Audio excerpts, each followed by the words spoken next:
So if you could just kind of talk about the exhibition season, tomorrow's opener, how the team's shaping up, and then we'll get into some questions for you.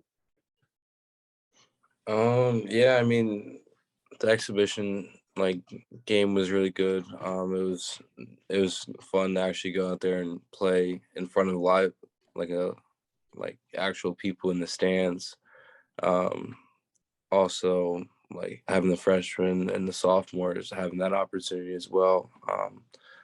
Having at least one game under their belt with full capacity in an arena, and just have that away experience that we didn't really have in the past. So I think that was a big takeaway from the exhibition game that we had against Wayne State. So we'll open it up and we'll start with Anthony Broom from the Wolverines.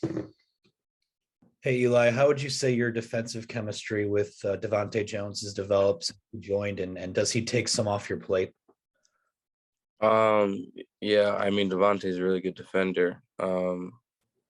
But him coming from a different school, they had different principles. I mean, he's a really good defender, but there's just different concepts between Coastal and our defense. So he's been picking up really well. And it's nice to have someone out there that's that likes to play defense, is really good at it. So it does take a lot off my plate. Next up is Daniel Dash from the Maize and Blue Review. Hey, Eli. Juwan this morning was talking about Howard Isley. I'm curious, in your mind, now that you've worked with him for going on 3 years, what makes him such a good backcourt coach? I think he's really good with the one-on-one conversations, pulling people aside and having that interaction of if you saw certain things, even if you did make the right play, if you did see other things that developed through that play. He's really good at breaking down film. I think that's one thing that he helped me with a lot. When you think of your time with Howard Isley, is there a certain moment that stands out? Not particularly. I can't think of a story right now. Next up is Andrew Kahn from M Live. Hey, Eli. What can you tell us about Buffalo from what you've seen on tape and your preparations? What stands out about them? Offensive rebounding. I mean, they had the #1 offensive rebounder as their 4-man this year, but they can really score the ball. I think they were 5th in the nation of scoring last year, 5th or 6th. So they can really score the ball, and they attack the offensive rebound. So it's going to be a good test for us, and I'm excited to take that challenge on. And then, you guys are raising the Big Ten championship banner before the game. You've been a part of this before. When it's actually going up, are you thinking about any moments from last season, or are you just kind of focused on the game? I mean, I'm pretty sure they're going to show a video with it, so I think that helps bring back some of the memories that you kind of overlook throughout the season, and some of them that you forget. Yeah. All right, thanks. Next up, Michael Cohen from the Detroit Free Press. Hey, Eli. I know the freshmen have plenty of time left in their careers to grow, but at a point when Frankie and Zeb are out right now, how beneficial is it for Kobe to get all these extra reps at the 1 and the 2, just kind of getting his feet wet before the season starts? Yeah, I mean, to be able to get live experience is big, especially early on. It allows you to see what you have to work on, and it allows you to see what works. I think Kobe really embraces the teaching aspect, so I think under Coach Howard and Coach Isley, he's going to be able to grow a lot in these preseason games. We'll go back to Daniel Dash. Yeah, I think it was 17 turnovers against Wayne State. I think Juwan actually said he expected the number to be somewhere in the 20s. He remembered an exhibition game from his freshman year, maybe a season opener, when Michigan had 30. I'm curious, what are some of the values of being able to work through issues like turnovers or not boxing out and giving up offensive rebounds in a closed door scrimmage and an exhibition before the season actually starts? Can you ask that last part again? Yeah, I'm just curious what you think the value is of being able to work through issues like turning the ball over, giving up offensive rebounds in exhibition settings. I think it just allows you to grow. It allows you to have that mental stability and that mental ability to be able to get through those things and try to fix those things throughout the game. I think we did a good job of playing solid defense, but we just gave up offensive rebounds. I think that's something that's gonna change throughout the season. But just have the ability to stay locked in, not get too frustrated, and defend. We'll go back to Michael Cohen from the Free Press. Hey, Eli, sorry about that. I was muted. Juwan had talked about some of the adjustments that he wanted to see from the ball scrimmage going into the Wayne State exhibition, and how he was pleased with some of the things that were improved upon in that short time frame. I know every team is different year to year, but do you get the sense that this is a team that can make corrections quickly and is willing to make those changes in a short time span? Yeah, I mean, the majority are young guys, so there's going to be a lot of mistakes and there's a lot of room to grow. But we have a lot of people that know the game, and that helps a lot with learning, getting to be able to apply it. And then coach does a really good job of having asking people how they learn, if that's film, if that's like actually doing it on the court, and he respects that. So I think having the ability to adapt to people's learning styles and having a group that really wants to learn goes a long way. Thank you. Next up is Clayton Safey from the Wolverine.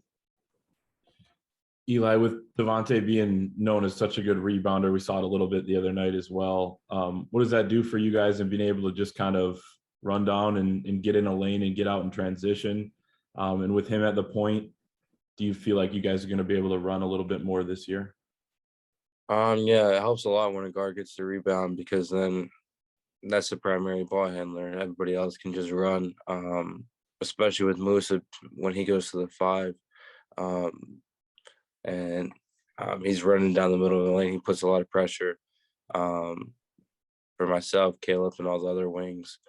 But to be able to have have a defensive rebounder like Devontae, it gets us an offense quicker, allows us to run transition, and he's the best decision maker on our team. So it helps a lot. We'll stick with the Wolverine with Anthony Broom. Yeah, Eli, obviously you've accomplished a lot at Michigan. You've been on some great teams, and I know it's early and there's a lot of work to do, but how high do you think the defensive upside is as a team compared to maybe some of the other groups that you've been on? Our ceiling is really high defensively just because we have a lot of athletic guys. Now it's just about teaching technique and having that connection on the court. But I mean, when you have athletes like Musa, Brandon Johns, you got a 7'2" guy right in the middle, Devontae, myself, Caleb. Like we have athletes that can guard, and now it's just like it's a head. Like you have to buy into it, because we have the pieces to be the best defensive team in the country. But just buying the defense, buying the different teaching techniques. So. Next up is Audrey Dahlgren from WLNS. Hi, Eli. One of the things, I don't know, maybe you've been asked this already, but what did you learn the most, or what do you think you guys learned the most about yourselves from that first exhibition game, playing somebody else for the first time? And then I have one more after that question. I think the ability to score the ball. We have a lot of people that can score the ball. How unselfish people are. I mean, you never really know in practice because everybody knows the sets, and you don't really know how they're gonna look against other people. But be able to play offense against different people that you don't see every single day was good. And when you can score the ball, like you have a good chance of winning a lot of games if you buy it defensively. So I think that was nice to see. And then as you get ready to face Buffalo, you also get to have the Big Ten banner ceremony. What are you looking forward to the most when it comes to that? What kind of night do you think that will be for you guys? I just remember the last banner raising, like it's special to see the highlights throughout the season. Like I said, you miss out on a lot of little details, and those videos bring up a lot of memories that you forget about. I mean, when we had the Wayne State exhibition game and we sang the fight song after the win, like Franz always did a little thing, and it was like those little things that you just remember that make it all worth it. Thank you. We'll go back to Michael from the Free Press. Hey, Eli, I just wanted to follow up on the answer you gave about defensive upside for this team. When you have the type of size and rim protectors like you guys do with Hunter and Musa, and sometimes playing both of them together, does that allow you and Devontae and the other guards to have any extra freedom to go after steals or play the passing lanes more, just because you know what's behind you? Yes, but no. I mean, we teach like being solid, but I mean, it's always in the back of your mind, like when Musa is at the 5 or the 4 and the Hunter's there.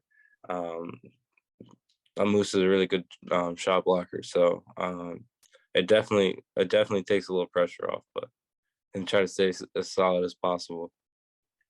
Thank you. We'll go back to Daniel Dash with Maize and Blue Review. Eli, what did Franz do during the fight song? Right in the middle, he would always say "Go Blue," and it was just a little thing that like you don't really think about until it's not there, and it was just kind of sad afterwards, even though we won, that he wasn't there. I know a lot of guys right now are in season with the NBA or the G League, but are you expecting any former teammates back for the banner raising tomorrow? I was actually gonna text a couple of them tonight, but I'm not sure. I know Luke CJ, Rico, and Austin Davis will be there for sure. I'm just not sure about the others.